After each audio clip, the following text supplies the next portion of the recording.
Hello everybody, thank you for joining us for another story time this week.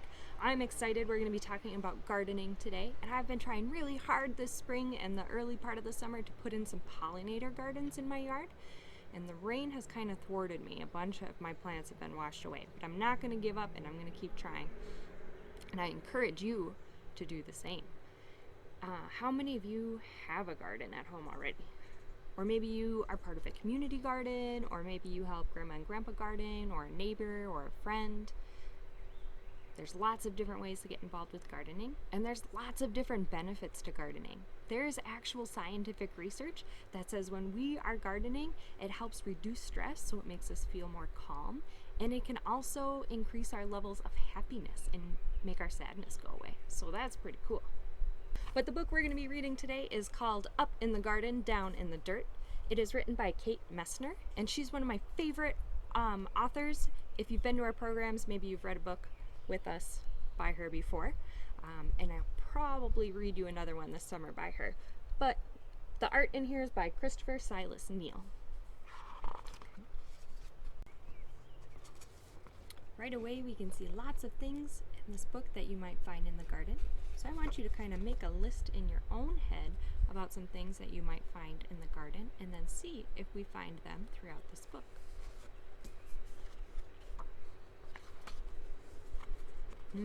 Looks a little different in this picture than it looks outside right now. What season do you think it is? Let's find out. Up in the garden, I stand and plan, my hands full of seeds and my head full of dreams. Spring sun shines down to melt the sleepy snow. Wind whistles through last year's plants, and mud sucks at my rain boots. It's not quite time, Nana says. Down in the dirt, things need to dry out and warm up. What's down there? I ask. What do you think is down in the dirt? What kind of things might we find? Down in the dirt is a whole busy world of earthworms and insects digging and building and stirring up soil. They're already working down in the dirt. Wonder what they're working on. What could that mean? We see some snails, caterpillars, slugs, ants, ladybugs, spiders, centipedes, and millipedes, a couple different kinds of beetles, some earwigs, lots of different things working down in the dirt. Up in the garden, we snap brittle stalks, scoop rustly armfuls, and wheel away weeds for the chickens. While they squabble and scratch, we spread compost over the soil. Maybe some of you even compost at home. Down in the dirt, pillbugs chew through last year's leaves. I give a gentle poke. They roll up tight and hide in plated suits of armor. RolliePollie round.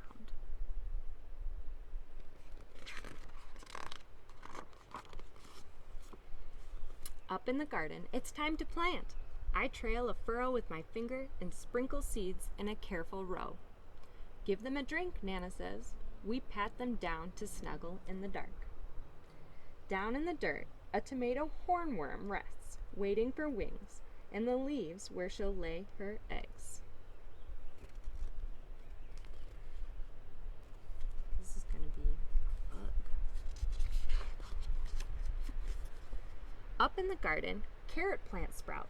Pea blossoms bloom, wasps are on the prowl, and honeybees visit, legs loaded with pollen.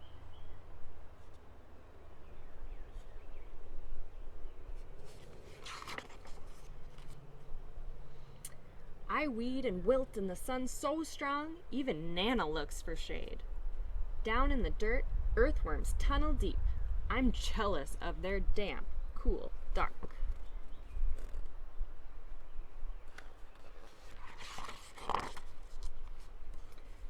Up in the garden, rain shower! Nana turns the hose on me. Eee! I bet some of you like playing in the hose on a really hot summer day.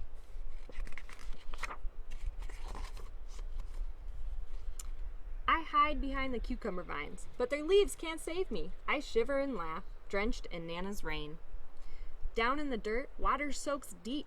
Roots drink it in, and long-legged spider stilt walks over the streams. Can you find the spider? What other things can you see in this picture? There's lots of things hidden on these pages that they might not mention in the text. Up in the garden, there's so much to eat. Ladybugs feast on aphids. Nana crunches green beans. I bite a ripe tomato, warm from the sun. Juice dribbles down my chin.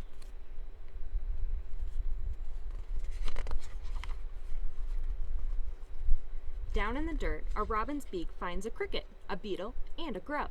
Slugs are scrumptious too.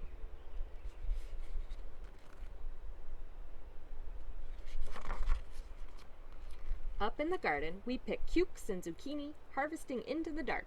Bats swoop through the sunflowers, and I pluck June bugs from the basil until it's time for bed.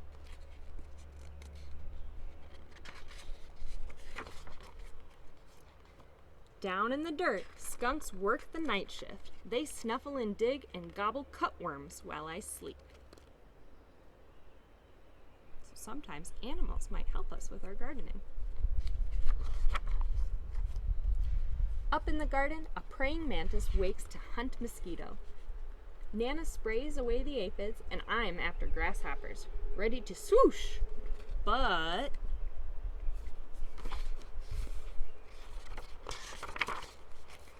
snap! Someone else is faster. Down in the dirt, a smooth, shining garter snake crunches on supper. So snakes are actually really great from gardens because they eat a lot of the animals that might eat the plants that we're trying to grow. So even if they might be kind of scary, which maybe we'll do a lesson on snakes. Ooh, dragonflies. They're actually really good for our gardens. I don't know if you guys can hear all the dragonflies that just came and started swooping around me. Up in the garden, the wind grows cool. Pumpkins blush orange and sunflowers bow to September. Nana ties them together to build a house for reading.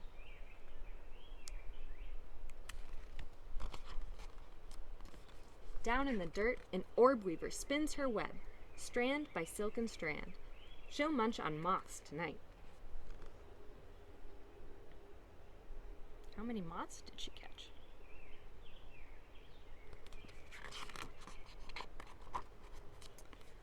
Up in the garden, colored leaves litter the squash vines, and we know the cold is coming. Hurry, hurry, and harvest! There's enough for the neighbors, too. Down in the dirt, frantic ants gather what we leave behind. They're storing food for colder days ahead.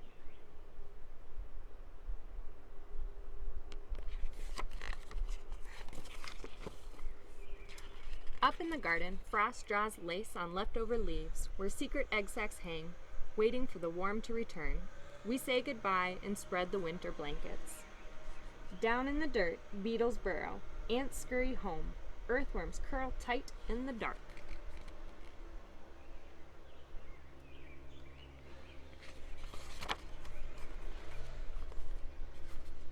When Grandpa calls us in for soup, an autumn moon is rising. Up in the garden, dry corn stalks tremble, and the wind smells like winter.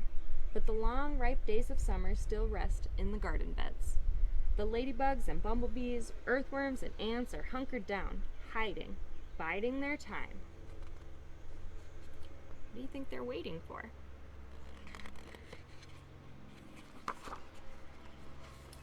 Dreaming of sunshine and blossoms and sprouts, under the bare arms of the tree and the blanketing snow, a whole new garden sleeps down in the dirt.